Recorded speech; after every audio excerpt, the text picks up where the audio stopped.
This nibble originally aired on RSBANDB Update, episode 856, Glorious Gravestones. Enjoy. All right, so death costs. Let's have a discussion about this, and I wanted to come back to this because it felt like last week, Tanis, you and I had a bit of a discussion. We discussed the economics of it, primarily. And there was a misconception amongst the audience that we were missing half of the debate, but that was intentional. We were only talking about the economic side of it. Systems is this week. Mm-hmm. This week on the live stream, last week on the 12th, Maud Osborne said that they can't just turn these death costs off because it would have too much of an impact on the economy.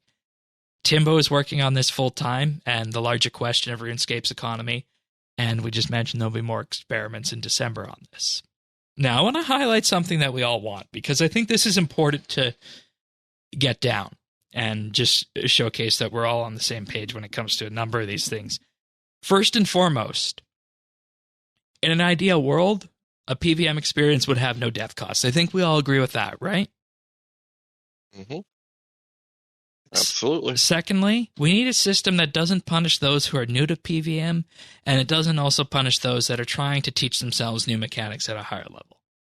I go back to our monthly bit we did last December, David, on PVM economics, and back then you said the number one thing that punishes people from pushing harder on something like Telos is the death system, right? Yeah, absolutely. The other thing we need, and this is what we were touching on last week, is you need a whole-of-economy approach that doesn't let endless amounts of gold be funneled into the game directly or indirectly by alchemizing the trash drops. So the bosses need to take that into account. You also need a system that's consistent within itself. A system where risk and reward is within reason. A setup that gets faster kills solely because of gear should have an extra risk, but it should all be within that consistent system. So that's what we want from a death system. And this has been put together by myself, Tanis, Thaxi. You impacted as well on it, David. And overall, how do you feel going into this discussion here? Like, we discussed this at length on the roundtable, and I didn't expect it to take 45 minutes then.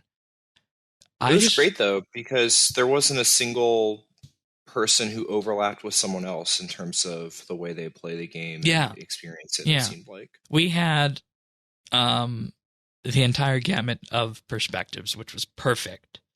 Now, just to give everybody a bit of an idea here, you said you were working on Telos before you came here to do the show. What would a death cost there have been for you on that? Well, that was on my Iron Man, so okay. It's still, relatively speaking, new. It doesn't have anywhere close to a elite high level setup. So my death was about 3 mil. Okay. Now let's pivot a lot of money. Let's pivot to your main. What would something like that have looked like on your main? Fully decked out. On my main, I think my Telos deaths are about 16 mil. All right. What about your Solak deaths, for example, if you had to put a price on that? Depends if I'm hybriding. If I'm on a team that is hybriding, then around 40 to 42 mil. And this is some of the stuff that we touched on at the roundtables, that you can have these 40 to 42 mil deaths. And I'd imagine that's probably a half dozen switchers or more? Yeah, I mean, it's basically a full setup for 2 different styles, which has kind of fallen out of favor lately because Magic is so broken that it's actually not even worth it to hybrid. Really, it kind of is, but it's debatable. Okay. So, but prior to Magic just getting ridiculous, it was very common to hybrid with a full range setup and full melee setup, because for a boss fight like Solak, Death Swiftness has a cooldown. That cooldown is not shared with Berserk. And so anytime your Death Swiftness is on cooldown, you could switch to your melee setup and use Berserk. By the time your Berserk is up, your Death Swiftness is back.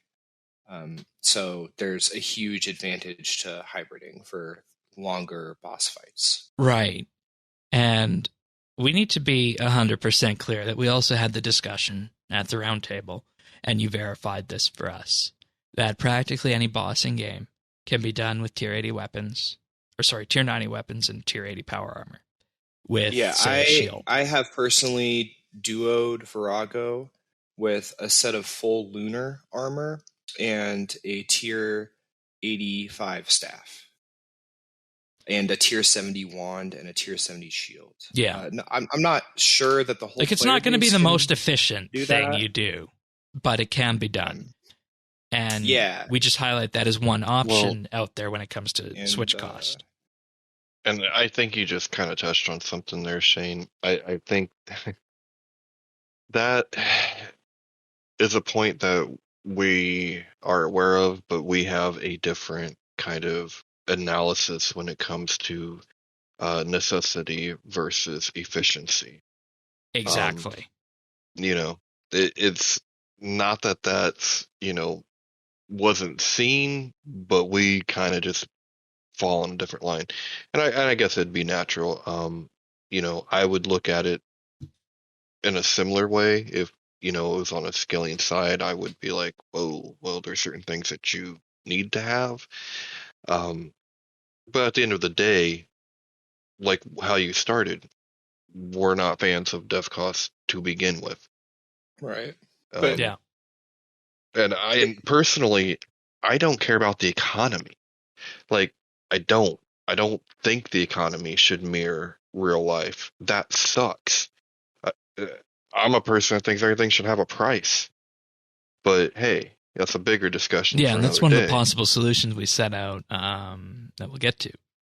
Well, I think it's important, though, that a lot of the really high, expensive graves aren't people just doing stuff that improves times by 2 or 3 seconds. Some switches genuinely make an enormous difference in the game, and the way that the designers have started building things is towards assuming that people are taking switches. And the introduction of the essence of finality in particular is an example of an item that is entirely designed around the use of switches. In particular as well, that it can also be dyed and you can have multiple of them. Right.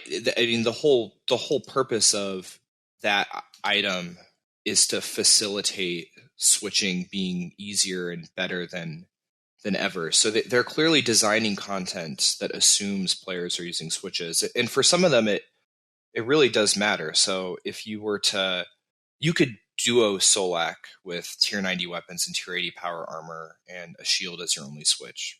Absolutely. It would probably take you 18 to 20 minutes. You could also utilize a meta setup and your duos are 7 to 8 minutes. And that's a really enormous difference. And that all comes down to the profitability of it at the end of the day when you split it apart. And if you have your methods down, I'd imagine your deaths really don't happen that often at Solak. Yeah, and also just success rate. Like a success rate of a meta setup at Solak might be over 90%, whereas if you don't bring those switches and those higher leveled items, then you might fail half your kills. So not only are your kills taking 3 times longer, but you're also failing them. And you're adding death because you're failing DPS checks or whatever. Right. Yeah, it's not even about the death cost because your graves will be cheap, but it's just about you're getting 3 kills an hour, 2 to 3 kills an hour instead of 8, 9 kills an hour. And that's huge for a boss like Solak because the commons are basically worthless and the entirety of the profit comes from rare drops. And so the only way to even break even is to maximize your chance at a rare drop. All right. We also need to talk about some of the oddities in the system because these were on display at the round table heavily. In particular, values of certain items just don't make sense, such as that dyeing some items can make them cheaper to reclaim, or in other cases, much more expensive, which was new to me.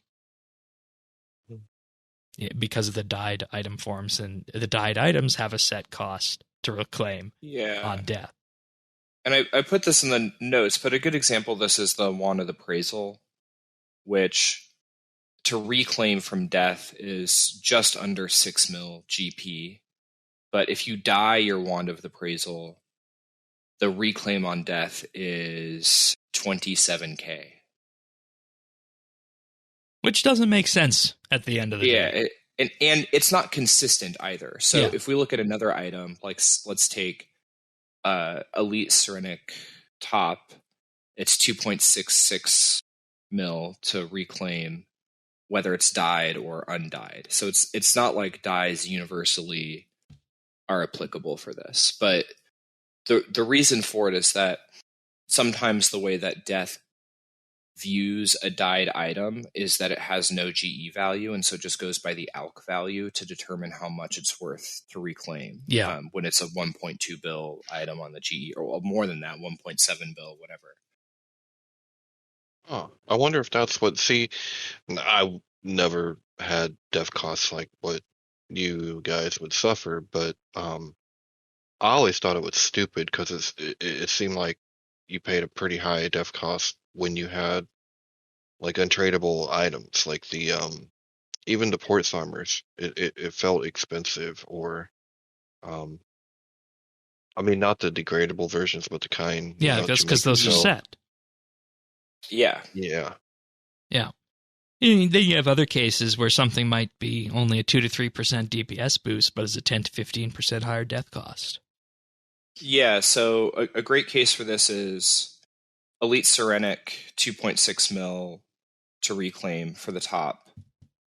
Regular Serenic to reclaim for the top is 142k. The difference is 34.8 style bonus versus 36 style bonus, which is for that one item less than 1%. So you're spending an extra 2.5 mil to reclaim an item that's under 1%. And you could say, well, just like don't use Elite Serenic, use regular, but it's kind of silly if you're actively discouraged from using best in slot gear, that there's an entire elite dungeon that was designed around making. It's the only thing that Siryu drops is the scales. Yeah. And so you've already decided to not give it a set effect, which is probably fine. It might be too good, but you've already decided to basically make it almost identical to its predecessor, but now you're just punishing people because the difference between the two is it'd be impossible to tell the difference. Even it probably doesn't even improve a kill time by a single second most of the time, but your death cost just gets huge as a result of using an item that they want us to be using. You're being punished for being better, effectively, when in reality it just doesn't line up with the DPS boost that it provides. And the same thing can also be said versus two-hand versus dual wielding, because if you are dual wielding, that's more items to take, which means a higher death cost, whereas if you just had a single two-handed weapon, one death cost to account for.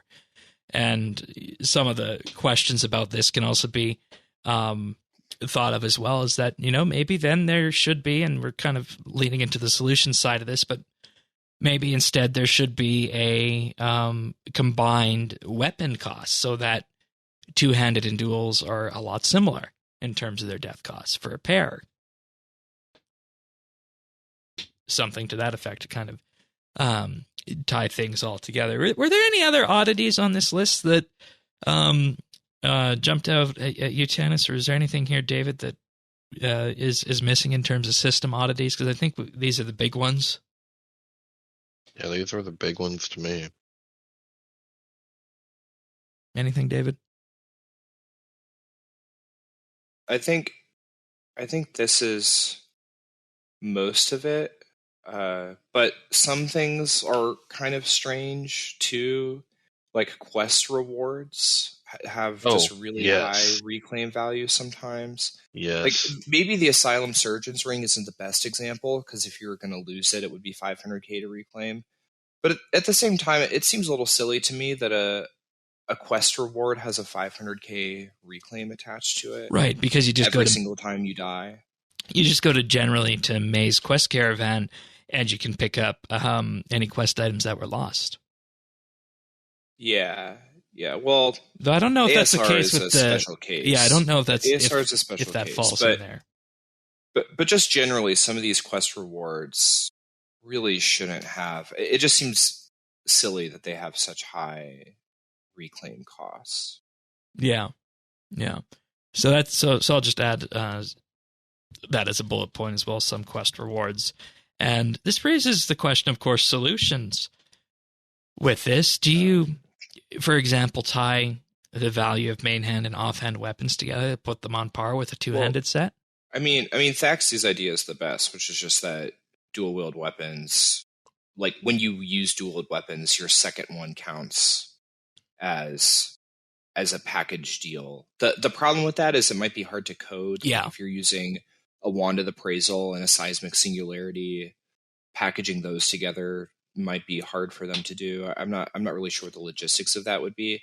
And they also would have to make sure not to account for switches. So if you're bringing a Wand of Appraisal and then 3 different cores with different dies, obviously you can't package 4 items into one. So I'm not sure what the coding right. And I think what you'd do in that case is you'd make offhand or the main handle single wheel a little bit less expensive, and then as well make it so that if you combine any, say, tier 90 main hand with a different tier 90 offhand, you wind up with the same price as a tier 90 two-hand, and then you can, of course, fudge the values based on that if you mix and match tiers. And that raises something else that also came up this weekend, is that you want a set of specific costs for certain types and tiers of equipments and supplies.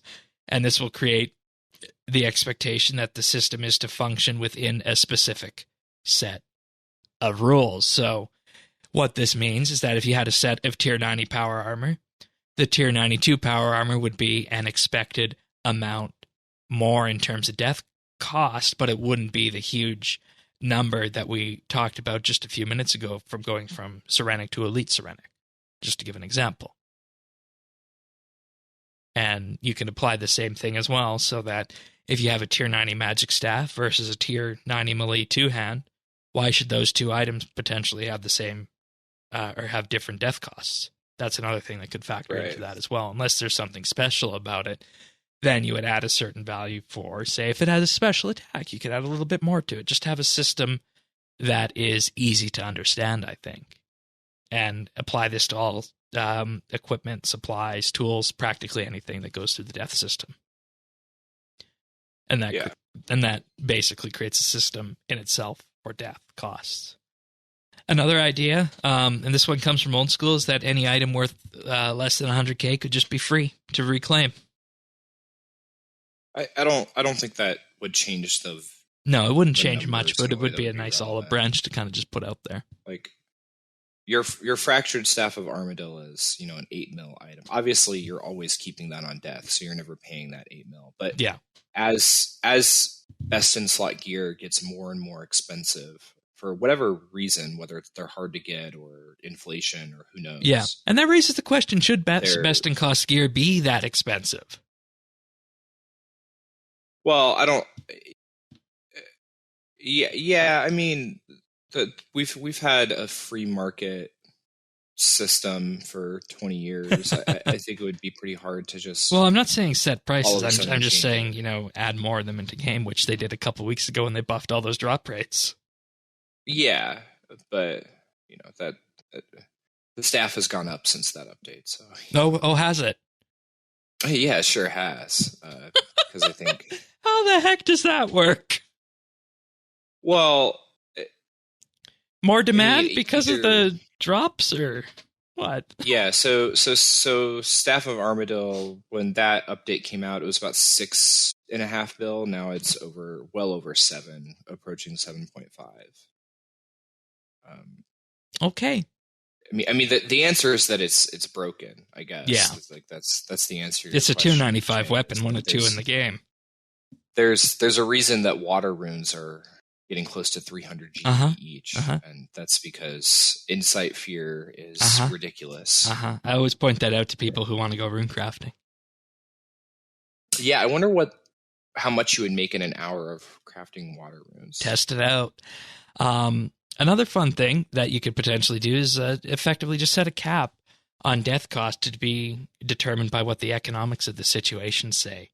And this could be tied with soft capping, tiered with soft capping, rather, where death costs decrease as they exceed some potential limit. Like, for example, you might only pay 20% on as much cost past the first 2 million, and you would hit a hard cap at, say, 5 or 10 mil or so. So previously, a 7 mil death cost would only cost 3 now, but obviously these are just some numbers that we have thrown here together, and it would all have to be determined based on the economics of the situation. I think, to me, this is my favorite idea of the bunch, is just to have a cap out there at some amount that's still going to suck the money out of the game, but at the same time, tier that with the system, or combine that with the system we had just talked about, and where everything functioned in a specific way. Another thing that I think might be interesting to do is increase, or rather make it so that the first number of kills on a boss are just free. So when you're going to start off a new boss, maybe something like the first 30 kills have no death cost associated with them, because that's when you're trying to figure out the boss. It could, of course, scale based on the boss at hand. I've just pulled 30 out as a really high number, but I mean, I'd imagine in some cases, like most of the God War stuff, it'd probably be somewhere in the 5 to 10 range. What do you think of that system, both of you? I mean, it's on par with all the others. I'm more for radical change. Want to overthrow the system and put in a durability system. Yeah, and we have a question. What do you mean by durability? You've said this a few times, but is that just like my gear degrades? Because that's just what's the difference between that and gravestones? You don't have to run back to get it, so you're never going to lose your stuff. You wouldn't anyways. They last like an hour now. But regardless, so it's just the gravestone system, but done automatically. Yeah, you don't have a gravestone. It would be done how it is, like in New World. But what's the difference between that and just death costs? Because right now, if you die and reclaim from a gravestone, you're probably losing, I don't know, a couple 100 mil from the durability hit. So, are you feeling that though in the same way as when you're spending the money, when you're spending gold? Well, yeah, because you're gonna have to buy Serenic again, or buy Tectonic, or whatever, or I don't. Yeah. I mean, I would if my Serenic went from 80% to 60%. I'd feel that. I'd feel a lot worse about it than paying to reclaim it for 200K. I guess so. So here's what. Maybe this is a better way of putting it. So to take the example of Serenic, to reclaim the item from death costs less than a single scale. So if it took a durability hit of more than a single scale, then it would be much worse. How many scales does it take to recharge it again? Is it 48 for the top? Okay. 28 for the legs, 14 for the helm. That is a lot. So with that, I mean, you can see why players prefer the death system rather than the degradation system. And I just need to say, I get where you're going with this, Tanis. And it would have to, of course, be tooled. And we're not just saying go back to gravestones exactly as they are now, because those hurt way more than death costs do. And we are all aiming to have the same discussion at the end of the day, where we don't want to have these huge death cost systems. So the next one is potentially increasing the number of saved items that you get. So, even by 2 to 3 items, you could have something based on, say, perhaps maybe your prayer leveling up, or something that you buy for Moore's Retreat, or maybe even an archaeology relic. And I know this is something we touched on. Not a relic. No? I don't want to lose a DPS relic. Okay, fair enough. Yeah. Remember we talked about this last December? Yeah. I think that's an interesting solution. It's still not my favorite, because it still runs into the same issue that it's punishing bringing more items. But Yeah. Or maybe it could be a different prayer that you unlock from like, somewhere that's a higher protect item rank or something to that effect. They could look into that for sure, like a protect item that protects 2 instead of 1, and then give us more slots from War's Retreat or something. I think that would be an easy solution, but it would be like, you know, the old slapping a Band-Aid on a severed artery kind of thing. Yeah, and I think that's just pushing this discussion down the road. Exactly. And that's the thing we need to realize with this, is that this entire thing needs to be a whole of game approach, and it can't just focus on PVM, it can't just focus on the economy, and it can't just focus on the death system itself. It's got to focus on the entire economy, and I think that's why it's also taking so long for us to have heard anything on this. But at the end of the day, it's something that I think everybody wants to iterate on, and I feel like what we have just said now is much more coherent than how it came out last week, while still getting most of the same points across. I don't know if there's anything you want to add, Tanis, before we move on. No, I mean, I guess they could try making everything you have on with no dev cost, and only pay cost on what's associated in your inventory. Oh yeah, that also came up on the round table, didn't it? That's a good idea. Yeah, I mean, that would be another possibility. Yeah.